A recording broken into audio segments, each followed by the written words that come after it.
When working with green screen, you want to give an element of realism to what it is that you're doing, even if it's in an unrealistic situation. So here I've gone and just grabbed a picture of blocks. I've shrunk myself down to kind of match that. I got a shadow. I've put in a reflection down here on that bottom layer.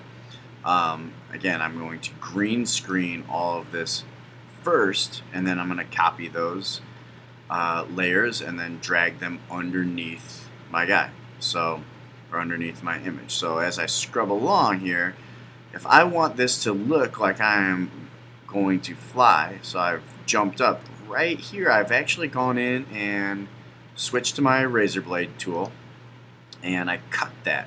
I cut that so it looks as if I can go in here and I make myself kind of move a little bit.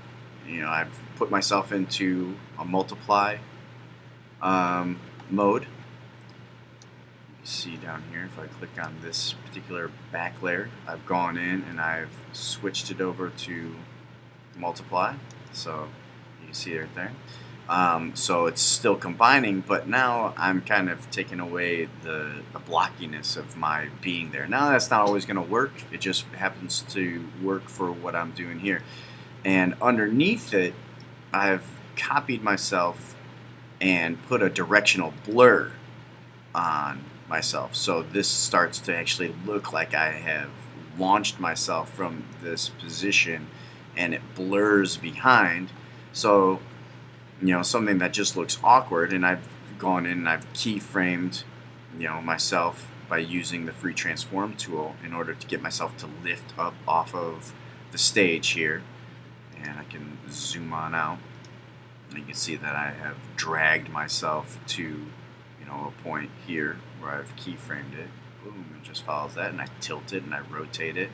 But this under layer, I actually go in and I throw a directional blur on top of that. So there's my zoom and there's my directional, and I have gone in. Let me fit this back to the screen so you can see.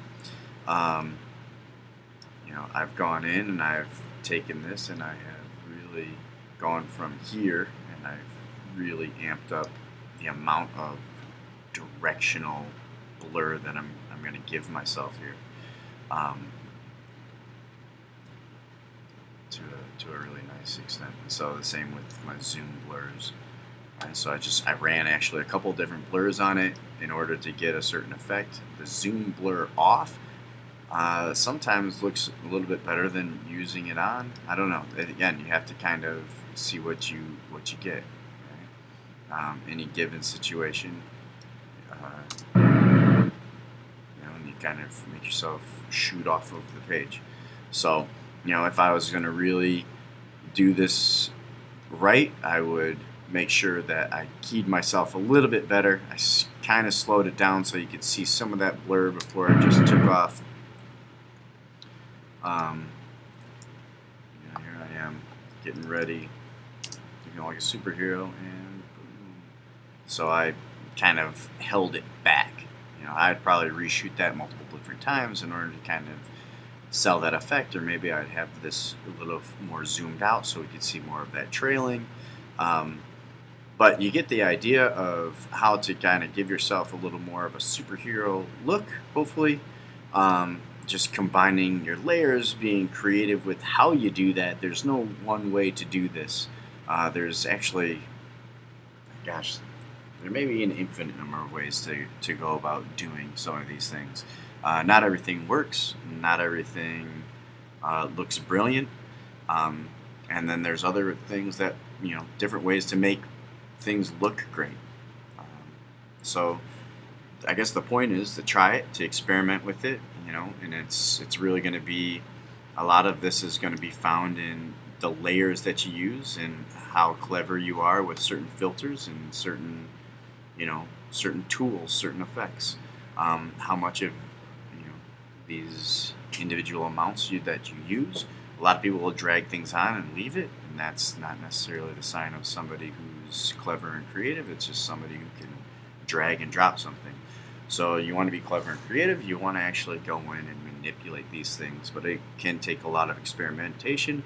Um, and any given moment, uh, you know, under different circumstances, certain things work one time, and the next day you come back and try it to a whole nother set or scene, or action that you've filmed, and it won't work.